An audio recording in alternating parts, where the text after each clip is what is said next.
What up, Ten Hut? What's going on? What's going on? It is Thursday. It's a Ten Hut show with a side of whiskey. Salud. And I gotta say, I wanna give a shout out to Dania because she actually did the intro for our show. So we're working on it, but any feedback, definitely would love it. And I want to say to a lot of you guys, thank you so much for just DMing us or saying, hey, I love your show, great content about all these great things, and for sharing our videos. So we love the support and we really thank you so much. And remember, we need to get to 100 so we can actually customize our channel. So thank you so much. I'm gonna pass it over to Will because we have an awesome guest. He is one of the first celebrities, so we finally got We are not worthy. We are not worthy. So we got Matt Jimenez today, also known as Matt All Right, and he has an awesome channel. Talks about a lot of issues that a lot of veterans are experiencing. And I wanted to pass it on to you, Matt, to give us a little bio about you. Tell us what service you were in and what did you do? Yeah, of course. So I grew up in Southern California. I moved a little bit back and forth to Mexico and Nebraska, Northern California, everything like that. And, I like to tell people that I grew up below that poverty line in California, which can be rough. So if you guys ever donated cans in high school, thank you. I appreciate that. They were on my apartment stoop every afternoon. Very cool of you guys. Around 17, I got into like the rough lifestyle. I ended up, I like to let people know, I ended up a criminal around the age of about 17 until I was about 19. I was homeless and a criminal during that time. And I'd never talk about that too much on social media. I talk about that in places like this because I don't want to validate it that much. I want to give a little bit of background of how I ended up in the military. Specifically is because one day I just couldn't take it. And I said, I can't do this.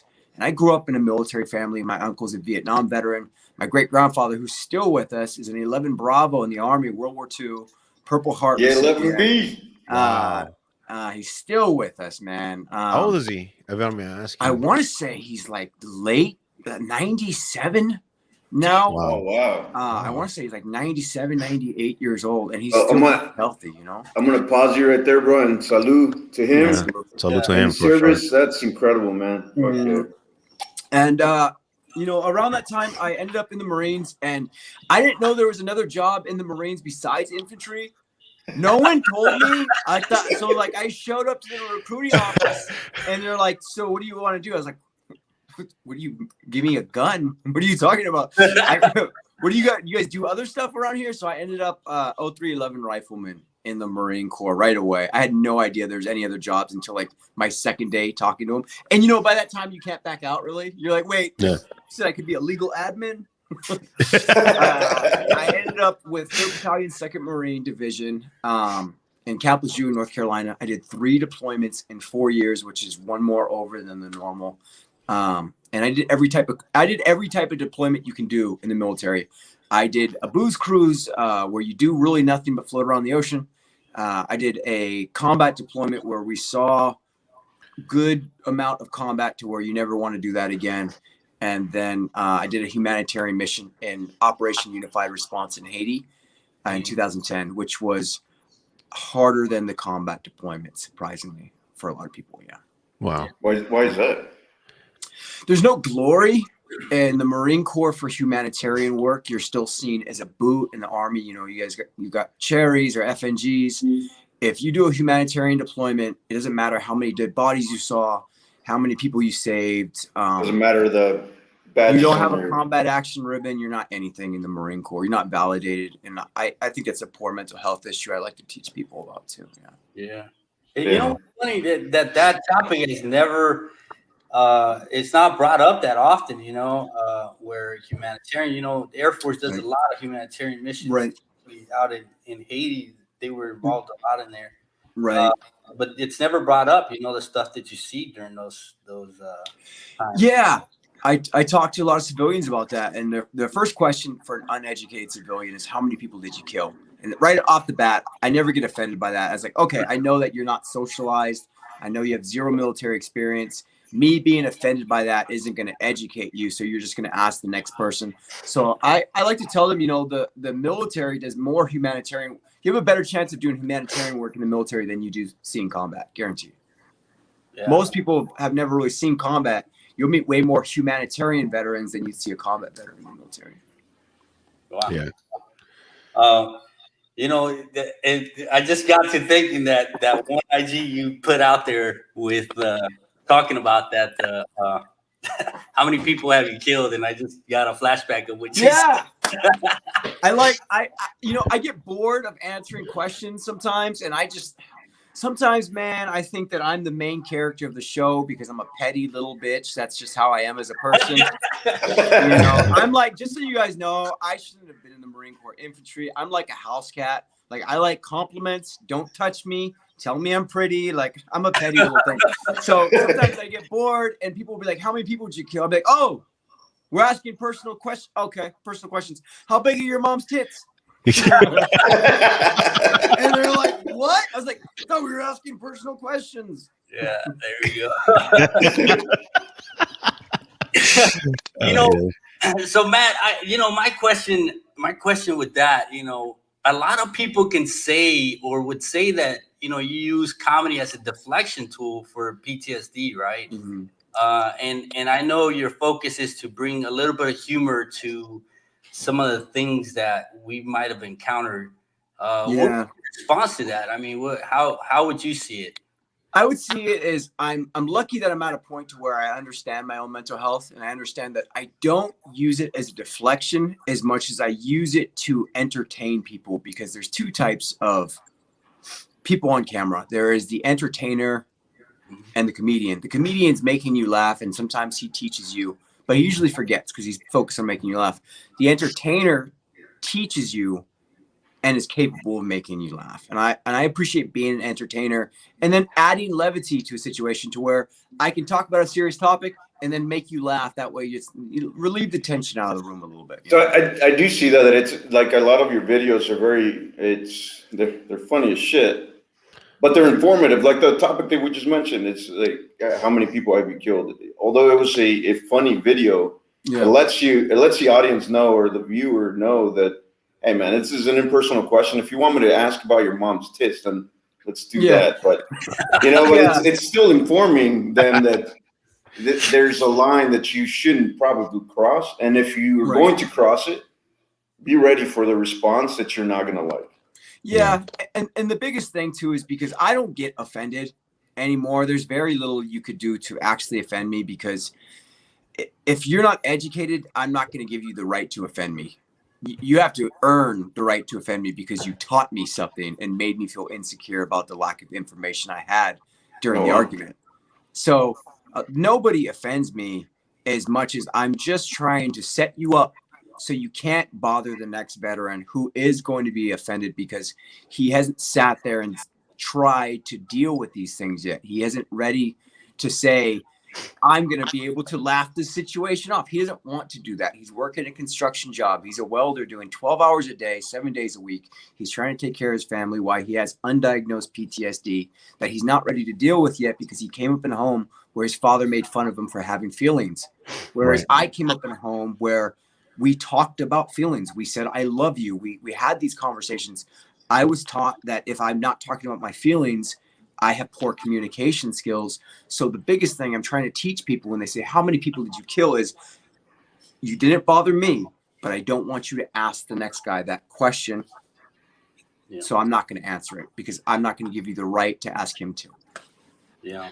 Wow. That's deep, impactful shit, man. Yeah. Oh, damn. Especially because if you don't know, and I guess in a good perspective, they are lucky that they asked you the question. Yeah, because that could be a triggering question for any other vets that haven't faced their PTSD, or they're even older and they still haven't faced it, and they haven't created those coping mechanisms. Right. So they're lucky that they faced you and asked you about it. Yeah, but unfortunately, they're still not appreciative of the fact that I didn't. Yeah. I didn't try and disrespect them during the conversation. Like it would be very few times to where I actually tried to put them in their place or check them. Like if they ask me and I can just tell they're just some dumb kid, even if they're a grown man, you know, they still don't have that social skill. I just try and teach them. You don't want to ask the next, hey, I'm not offended by that question, but you should know, bro, hey, those guys out there that you guys know, like it's coming up in like maybe a tough neighborhood. Hey, you know, bro, you could do that to me, but don't do that to that guy over there because chingazo, fool. Like, you know, but a lot of veterans people like, so if he's gonna ask him, I'm gonna respond the same fucking way, man. Yeah, so I think it's just, here's the thing, guys. If you look at me, I know the people who are listening aren't watching. They can look at me. They can see this thing right here, this soft little nose. That's a woman's nose. That thing breaks easy. Okay, you can tell I haven't been hit there because I watch my mouth a little bit sometimes, or I'm good at this, like no, blocking my face. You know. Like, well, mine's been broken a couple times. You know, Matt, you know, I want to ask another question about PTSD. You know, how did you get to the point where you can talk about this stuff? Because you do get very personal in some of these videos. And, you know, it takes a lot of courage to get there. It takes a long time. I mean, for most of us here, or all of us, I would say, we had a process or a way that we process to get to a point to talk about this stuff and share our stories with other veterans. How did you do it? I like to phrase this with the idea that a lot of people that I speak to think I'm stolen valor too, by the way. So I like to have that to go along with the sentence that I'm about to make. A lot of people, because number one, I look younger than I am. I'm 32 years old. Most people think I'm in my 20s. Or something like that. And then since I don't look tough and I don't look like a tough guy, they're just surprised when I say, yeah, I was a rifleman in the Marine Corps. I did 3 deployments overseas. So a lot of it was the fact that nobody asked me. Nobody thought that I was in the military when I got out. So it was very easy for me to hide the fact that I was in the military. I didn't have any stickers. I didn't try and I didn't post anything on my social media. I didn't stand up at baseball games. I didn't want to talk about the military because I was under the belief that I was invincible. I was under the belief that I was fine. I was good. There's nothing wrong with me. There can't be anything wrong with me because I'm me. I'm the main character in my mind as a 23-year-old boy. And I have to be fine because at the time I had 2 or 3 kids. Now I have 5 kids. So I couldn't have anything wrong with me. Wow. So I hid it for so long because number one, nobody believed that I had done the things I'd done because I looked like a punk ass kid when I was even young, 10 years younger than I am. It was when I came home as a combat veteran.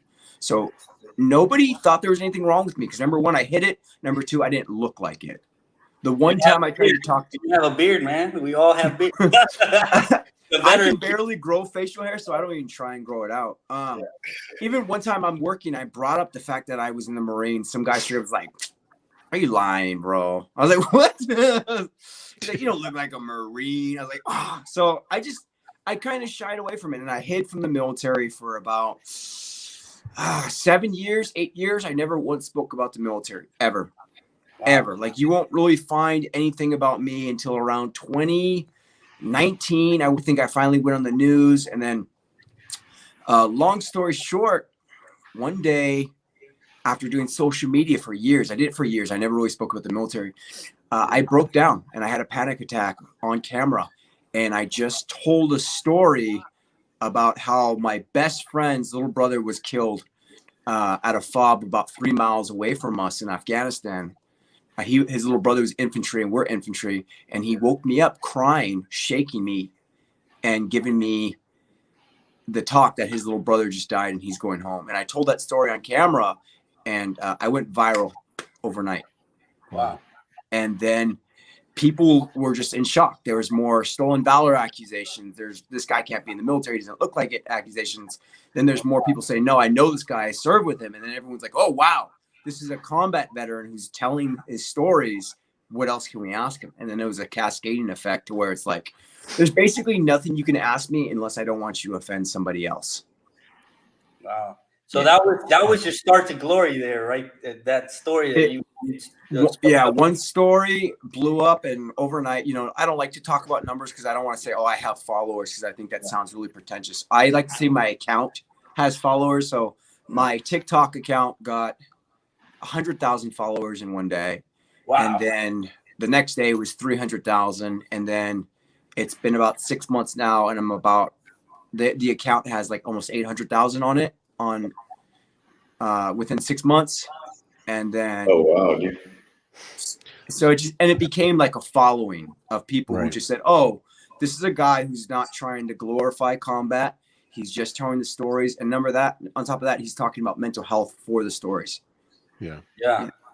You know, that's one of the things that I've seen as far as individuals that know how to tell story. Like Gary Vee talks about being authentic. Yeah. Right. And I think that's what definitely, and many people just pay attention, like be authentic, regardless what it is, just be authentic, and that's how you start getting followers. And that's the storytelling, right? Like exactly what happened and what you went through or what you experienced. And that's what gets people to be like, there's a connection here. Yeah. So. And it's not, and I make sure people know too, because I always start off, if I'm going to talk about my social media or about my stories, I like to let people know a lot of people attack me specifically, because those are the people who don't want to talk about mental health. Those are the people who were taught real veterans don't talk about this stuff. Yeah. But I don't talk about, number one, I don't never talk about killing. Number one, I never talk about details.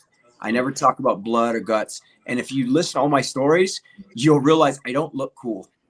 Like there's stories about me shitting my pants because I drank 5-hour energy drinks. I saw that. Get $25 worth of energy.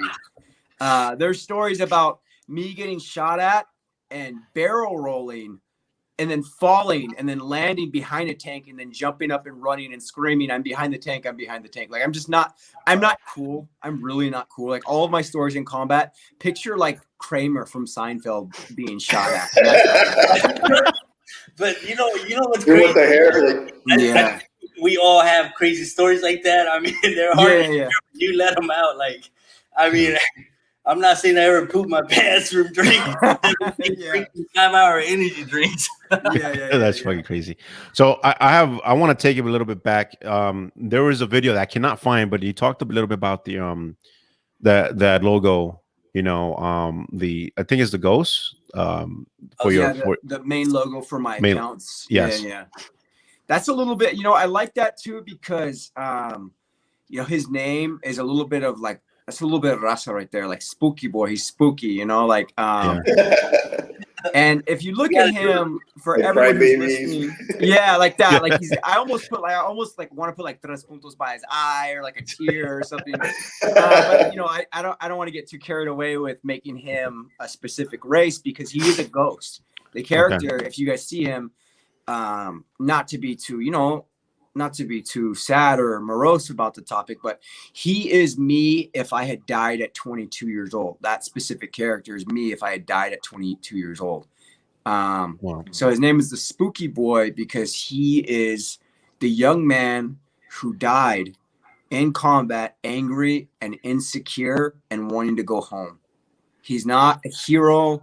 He's not me. He's the version of me that I shed in Afghanistan. He's the tough version that would have fought you, or he's the tough version that would have not taken any disrespect. He's the tough guy, and he's the one that died there. And he came home, and then he gets to be my profile picture, and that's all he is. You know what?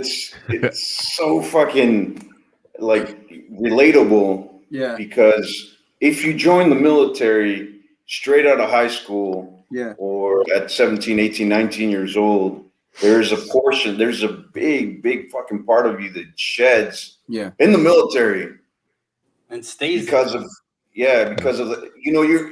you're transitioning from high school where you're trying to develop your own identity outside of your family, outside of your friends. You're developing your identity, and then you get into this freaking fast paced, yelling in your face kind of an environment, and they're telling you what your identity is from there on. And then you shed that identity that you were trying to create in high school, and then it becomes a ghost. Like you just mentioned. Holy shit, man. And that's what he is too. Like I tell people, you can see the blood by his eye too. And then if you look at his hat, you can see his little hat has a Marine Corps Eagle Globe and Anchor on the hat. Oh, really? I'm trying to see it. I don't see it. I gotta. maybe pull up a better You picture. gotta zoom in, bro. Yeah. That's awesome, man. Actually, right now, somebody mentioned on the comment, like, because earlier today you talked about how like no one sees you as that you look like the typical veteran. Oh, Yeah. But someone mentioned on the comments that no one exactly fits the stereotype that society believes a veteran should look like. No one looks like, I don't know if you guys know who Matt Best is. Yeah. He Yeah. looks like a Yeah, G.I. no Joe. one, yeah, and Yeah. no one looks like a fucking G.I. Joe that comes out of, Yeah. we're all shapes, colors, and sizes, man. Yeah, Yeah. Hollywood has taught the civilians, though, because I have a big problem with the last 20 years is the fact that we've been in war so long that the younger generations don't even know why we're in Afghanistan. They don't know their facts. They don't even know who Ahmad Massoud is from the Northern Alliance. Like, I was just teaching people the other day that he was the leader of the Northern Alliance who was killed 2 days before 9/11 by Osama bin Laden. Like, I'm teaching these young people these things, and they don't get it, and they don't understand that the average veteran doesn't look like Mark Wahlberg. Yeah. You know? It's funny you brought that up because I had a young kid. Or Bradley Cooper from Right. Yeah. I had a young kid ask me a while back, like, hey, are the benefits worth enlisting? And I said, you know what? When I joined the military, it was right after September 11. I didn't know what the hell was benefits or what the VA was or all that crap. All I knew was that it was a call and I went, and that was it. So I mean, I get what you're saying. So it loses the actual, like let's say, I guess you could say the impact, what happened in 2000, when 9/11 happened. I was in New York, Right. and so I got to see a lot, so, and then people like ask me, come and talk a little bit about your experience with that. And it's crazy because people don't feel the impact. They don't understand it, so then it loses that, situation, I guess. Yeah, exactly. Like, if you don't remember 9/11 happening, you don't have the appreciation for 9/11 actually happening. It's just something you maybe saw in your textbooks. But if you remember the fear in the week after in everyone's eyes, like, I remember my mom trying to talk to me about what to do if we have a gas attack, and we're all the way in California. Like, that fear, Yeah. I don't mean to take but I remember I'm probably, and I say this because I'm probably the oldest right now here in this podcast. I was My man got ARP. When 9/11 happened, bro, I had just graduated from infantry, or I had just moved to my unit, the 82nd Airborne. And I was a week into it, dude. And I remember when September 11 happened, I was in battalion and everyone's running around. I didn't know. I was 17. And I remember watching the news. Everybody was in the CQ and where the freaking TV was. And they were talking about the Twin Towers. And I remember turning around to one of the guys that was right next to me and asking him, what the fuck is the Twin Towers? I don't know what the World Trade Center was. Yeah. And the next day in the morning in the AM, nobody slept. And in the AM, I remember they called us up to battalion formation and they're like, hey, we're going to war. Like, shit. And that's not what I signed up for. I mean, I enlisted for other reasons, but I remember I signed up in July 2001. Oh, wow. And then that happened. I was like, holy fuck, man. I want to. I'm sorry. I was gonna. Yeah, go ahead. No, there you go. I threw this from the chat right here real quick because I wanted to bring up something that you brought up on your cast a while back about racism in the military. Yeah.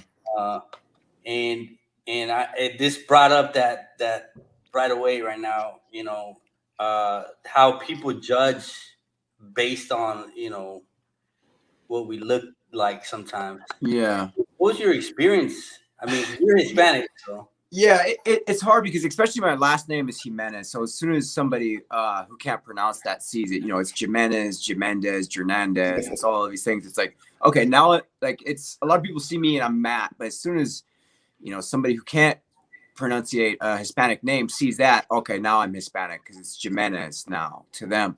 So when I joined the military too, like the biggest thing is in the Marine Corps on the West Coast, everyone's Mexican.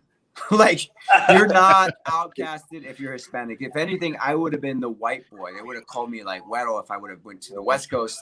But I got sent to Camp Lejeune, North Carolina, where those boys from Indiana are. Okay, so I'm out there, and suddenly I'm Jimenez, and then I'm Jimmy, and all these things. And I talk to a lot of people, and I want to make sure that I don't make racism seem okay in any sense. But if you're not in the military, they should understand there's two types of racism in the world. To preface this, there's educated and uneducated racism. A lot of the racism they're going to experience in the military is uneducated, and it's people just trying to relate to you and saying dumb things and making dumb jokes. In the Marine Corps, you can call your friend a beaner if he's Hispanic and you're white. Like, it's like you get away with that. Like, no one really says the N-word though. Like, no one says that. But like in the military, like everyone's just dumb kids for the most part, and they say dumb things. I've experienced real racism once or twice to where I didn't give a guy a cigarette in a strip club, and suddenly I was like, I didn't speak English as soon as I said I didn't have a cigarette for him. You know, it can be really odd, but I think everyone has their own experience. For the most part, all I saw was dumb young kids trying to make friends with each other and not understanding each other's culture. Hey Matt, have you ever been told in the military, because I'm pretty sure you've spoken Spanish to other Hispanic Latinos, have you ever been told that, hey, this is America, you speak English? We kind of we speak America. Like we had this one guy, and it's funny because you can tell they're real Mexicanos because they have two last names.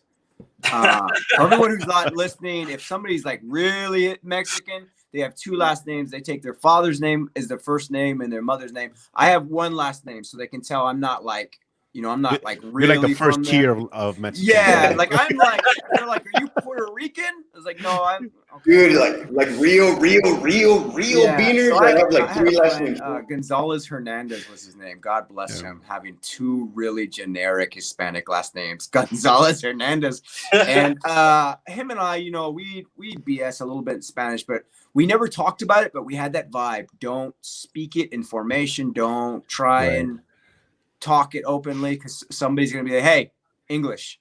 And it's going to be an NCO. It's going to be E4, E5. And so we never did, but I could tell, you could get that vibe though. Yeah. So in my unit, one of the AMID find out my first name, Pedro. Oh my God. They got me, you know, but yeah, like you said, we were young, you know, so it's like everybody just kind of clowning each other. So especially because of my first name, but so I got a question. So, all right. So join the military. After the military, you got into social media, because I know we talked a little bit about that. So tell us a little bit about social media management. Like I said, I hid from the military so much that I didn't think that having a social media was cool. I thought if you had a social media, you were lame. I was one of that, you know, it was 2013, 2012. Everyone made fun of you if you had an Instagram back then. Because it was so new. I didn't do social media. What's that? I'm pointing at Jose. Oh yeah, he doesn't have social media. Back then, like, I don't have social media. If you had a Facebook, people made fun of you still, like back in 2008, 2009. So I hid from social media. I hid from the military. And one day I got a job and I had to do the social media for the company. So I started their Instagram account. And sure enough, within a year, I started mine. And it was a lot of BS videos, me pretending to do what I thought people wanted. Funny videos. I dressed in drag. You guys can find videos of me in drag. You guys can find videos of me doing water flip challenges. Like, you name it, I did it, because I thought you just have to make a video that gets views. I never tried to sell who I was as a person. Like, no, I'm not sure if anyone even knew anything about me when I was making these videos. And like I said, I did them for 2 or 3 years of just BS videos. Every single day I would post a video. And some of them would take 4 hours to edit for 900 views. And then around August of last year, I posted that one video where it was my actual personality and saying, this is what happened to me. And this isn't even the only story. This is just a normal day in Afghanistan in combat. And then it just went viral after that. Right. Yeah. So before we move on to the next questions, I have someone who asked a question in the audience. I said, how do you guys feel about brotherhood in the civilian world? Towards other civilians?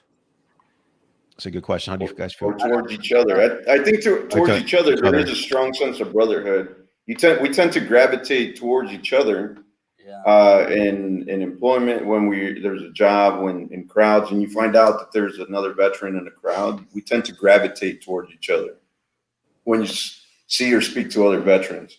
I actually did the opposite for so long. I would have never spoken to another veteran for years. Really? Well, I'm saying now. When I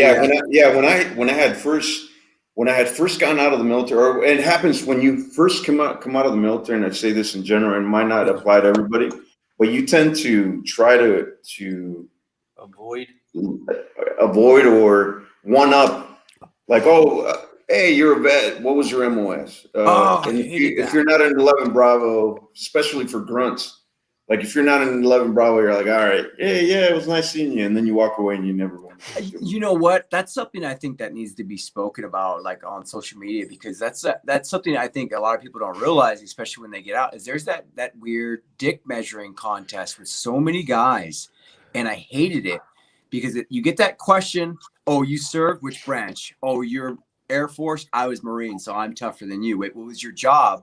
And then you guys never talk about the military again once it's settled whose penis is bigger. Yeah, whose penis is bigger. Yeah, and then you see another grunt, or you speak to another grunt, and then you start like, even, what school did you what other school did you do? Did you go to airborne school? Did you go to sniper school? Did you go to ranger school? You start like, let's start measuring by the centimeter, and it's stupid. Yeah.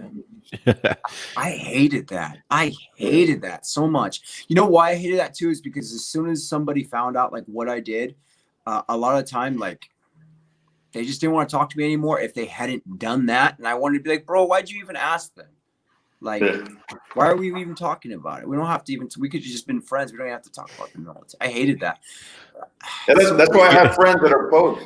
You know what? Before tonight, I never thought. I'm so glad I'm here, because before tonight, I never thought about that. I forgot about that weird dick measuring contest. Yeah, the dick measuring. Yeah, you should post a video now. Especially when they just got out of the military, And that's one thing I have to say. Like, getting out of the military, a lot of vets are used to their unit. Mm-hmm. So when you get out of the military, it's like it's a double entendre. Yeah, it's like you don't want to talk to any other vets, but eventually just kind of build, you kind of start accepting each other. Some, not all of them, but some, So, I got one right here. I gotta ask something real quick, and this is for all of you, because in the Air Force, we don't care what unit you came from or what division or what the hell is up with that?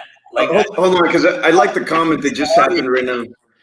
That said, try being a woman in the military, or try in that aspect. And we just went through an entire month of Women Veteran Month, although we should incorporate it all the time. But they talked about that. And right now we're talking about like dick measuring, about, veterans and stuff like that. And women probably have it a lot harder when they're trying to validate their service. Yeah, I think I relate everything back to a mental health issue. The fact that the average age of a service member, a male, is 19 years old, and we're putting women around 19-year-old males, even though their brain isn't fully developed until they're about 25 or 26. And I mean, imagine putting a high schooler around women on the football team, and now you just did that. Only 1 year difference. I think we have a long way to go in educating ourselves about ourselves, because for the last 2,000 years, we haven't been allowed to be anything besides men. Like, you can't be a man who has feelings and a man who can talk about these things. You have to be a dick. And in the military, especially, because that relates to the question about in our world, in the world of the infantry, it's guys who sold drugs and guys who played football put together in a room, and it's very egotistical and very Okay. violent too. You said ego. Actually, and you're right, Ego. because the males in an infantry unit start being, these are the individuals that are like your bullies coming out of high school, and then putting them and giving them a rifle and giving them like injections of testosterone, and then telling them, here's a bunch of alphas, go at it. And then with women, like with women in particular, they're joining that world. They're being put in that world of this volatile 19-year-old world. And it doesn't fit. It doesn't fit. It'll fit once a male is around 25, 26, 27 years old. But I mean, if people were to research the fact that the male brain isn't even fully developed until we're in our mid to late 20s. Yeah, like Jose. You know what bothers me? Sorry, bro. He's in his 40s. He's in his 40s. It's still developing. No, hold on. Still drinking a Similac. Hey, because we're talking about what grinds your gears right now, but you know what freaking bothers me, and they mentioned it earlier in the comments, that it's tough for a woman to validate themselves when, you know, especially when you look a certain way, and it sucks because my wife and I just went through this not too long ago. We're sitting at a restaurant, and I always ask for a discount. It doesn't matter if it's veteran, it doesn't matter if it's government discounts. I work for the government. I ask for a discount because I hate paying full price for shit.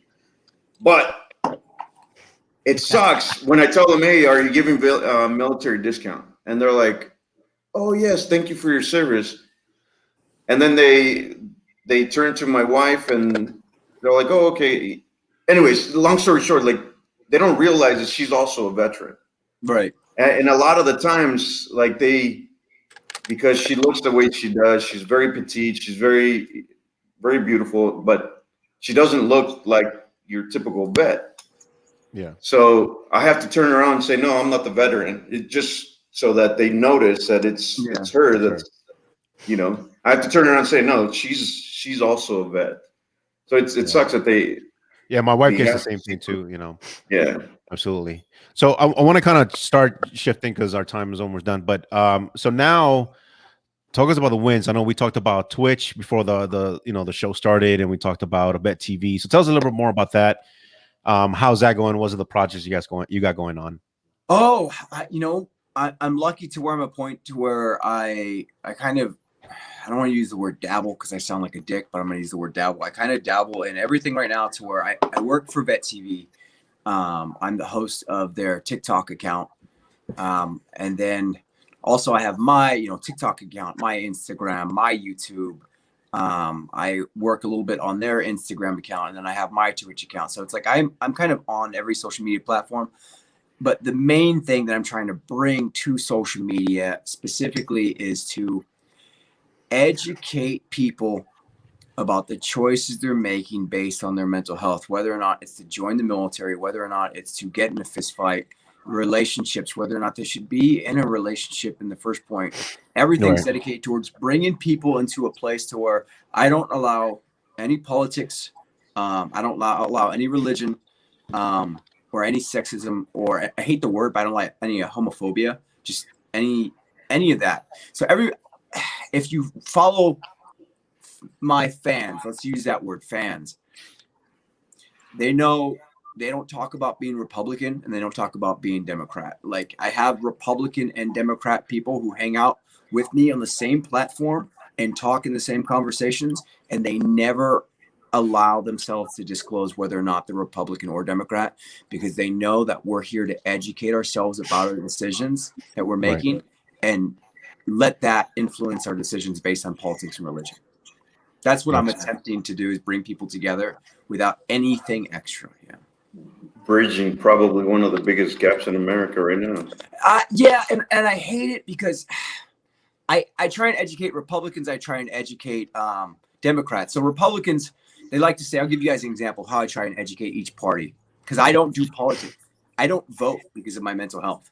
I can't vote. If you guys told me I had to go vote, I'll have an anxiety attack and I'll cry. You're like, oh, this dude's actually like, so I'll give you a really firm example. I talk to Republicans, say, you hate California. They say, yeah, we hate California. Tell me why you hate California. They say, because you guys have all the homeless people. And I say, did you know the majority of the homeless people in New York and California are from Republican states? And they say, what? And I say, yeah. And it's specifically because they can't get the resources in Republican states. So they go to the 2 biggest Democratic states. And they say, I didn't know that. Cool. And I do the same thing for Democrats, and I try and educate them that white people who are Republican are not the problem in America. And if you continue to demonize an entire race, they're going to continue to sense the need to tribalize and protect each other. So the fact that everyone's attacking each other is the reason, because you guys are, it's just like gangs. It's just the same thing. Everyone's claiming a big gang of where they're from. So when they hang out with me, you don't get to talk about being Democrat. You don't get to say, I hate Trump. I love Trump. You don't get to do Trump 2020 or Biden 2020. We're just going to educate each other. All facts, no fiction, no feelings. Yeah. And laugh in the process on some of your 100%. And we're going to tell really bad dick jokes to break up the levity. All right. Which is, Twitch. What kind of games you playing on Twitch? 50% of the lingo in the military is like, dick jokes.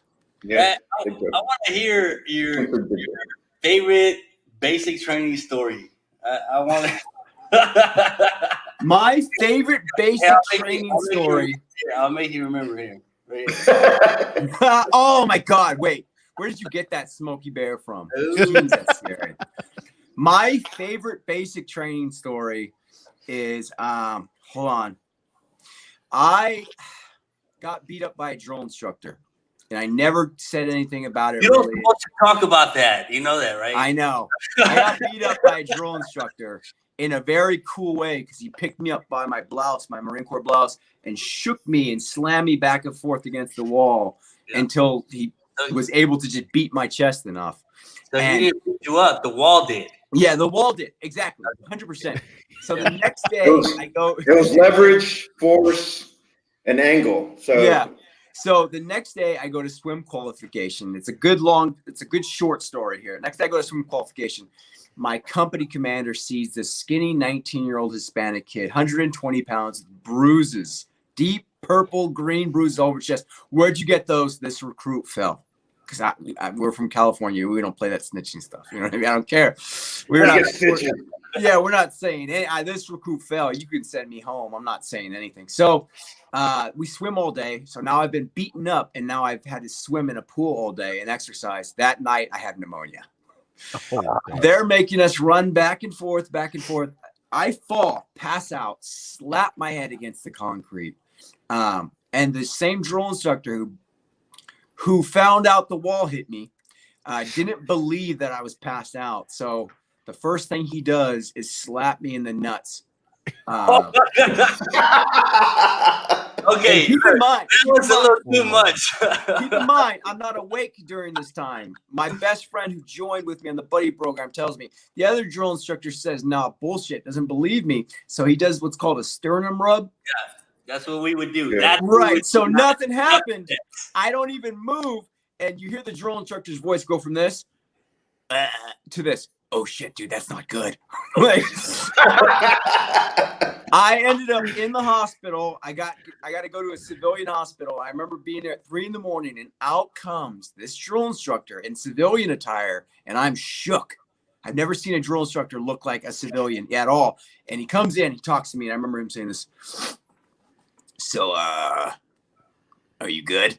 I was like, this recruit's good. He's like, all right, as long as you're good. Kind of like, you're not saying anything, right? Like, I didn't know. And that's it. I've never said his name on social media, anything like that. As far as I know, I believe he is around an E8 or E9 and still enjoying his career. Yeah. Yeah. You were in the frog battalion. You were in the frog battalion. That's what we used to call it. I was in, this was in, I'm not even gonna say the battalion. I could just tell you this was in 2008, where there was still that, because I got hazed too. Like, I got actually hazed still. Yeah. Like, I got to the fleet and they put cigarettes out on me in the first week. Oh shit. Like, they were making us have headbutting competitions, and the loser had to chug Crown Royal like a bottle as much as he could. Shit. Yeah. There's only one battalion that has the frog voices. You know that, right? Give it away. Yeah. Yeah, I always do. I do the impression. I tell people it's not the exact one, but like that you do it so good. I'm like, open your fucking mouth. They're like, that's really good. I'm like, no, you should hear the actual one. Yeah. Cool. All right. So one last question, man. So what is your favorite MRE? Everyone wants to give Chili Mac MRE all the glory. It's because they haven't, you guys, haven't really lived. You haven't lived. You have to trust me here, okay? You get tortillas sent from your home, okay? Get real tortillas. They can be Ziploc. They can get sealed and sent to your house, sent to like, I was on a patrol base in the ghetto. I still managed to get tortillas all the way from Nevada. You get yourself a chicken fajita MRE. You mix everything together. You get that tortilla, you put it in there. It's Taco Bell. It's not saying a lot about Taco Bell. Taco Bell is going to sue me because I just said a chicken fajita MRE tastes exactly like Taco Bell. But I want you to picture a soft taco from a mushy soft taco from Taco Bell, and that's what a chicken fajita MRE tastes like if you make it right. I think the big difference in this one is that Taco Bell gives you explosive diarrhea in the freaking MRE constantly. You're not going anywhere. Disclosure, that came from Will, not from Jose or Pedro. That's cool, man. All right, cool, man. You know what? Is there anything else you want to say for the veterans out there that have been watching? You know, or service members that are still in the military. For anyone who's a veteran, whether or not you've seen combat, I want you to know that mental health is a spectrum from 0 to crazy, and you are on that spectrum somewhere as a human being. And it is your obligation to take care of your mental health. That way you are not the problem in society, and you're not enabling yourself to project on human beings, especially the next generation and your children. If you believe that you need help, if you need a diagnosis, go to a doctor, go hang out, go talk, take care of yourself. Remember that 7 in 1,000 males are undiagnosed narcissists, and that is the problem with society. If you guys do not know what a narcissist is, it's an actual diagnosis of a type of psychosis. There's something wrong with you as a male in society. Take care of yourselves, guys. Wow. Yeah. Powerful. Well, everybody quiet right now. Yeah, all right. Yeah, definitely. Hey, Matt, thank you so much, man. And we appreciate it for your time. And, you know, definitely some great advice, you know, and thank you so much for joining our show. Definitely. Thank you, you know, and sharing your stories, funny stories too, you know. So for you guys that have been watching, thank you so much. Again, subscribe to our channel, like this video, share this video, and you know, help us get to 100, you know, definitely. So appreciate it. Hey, Matt, stick around after the show, man. Yeah, definitely. All right, guys. Until next time, take care and salute and have a great weekend. And drink responsibly. Yes.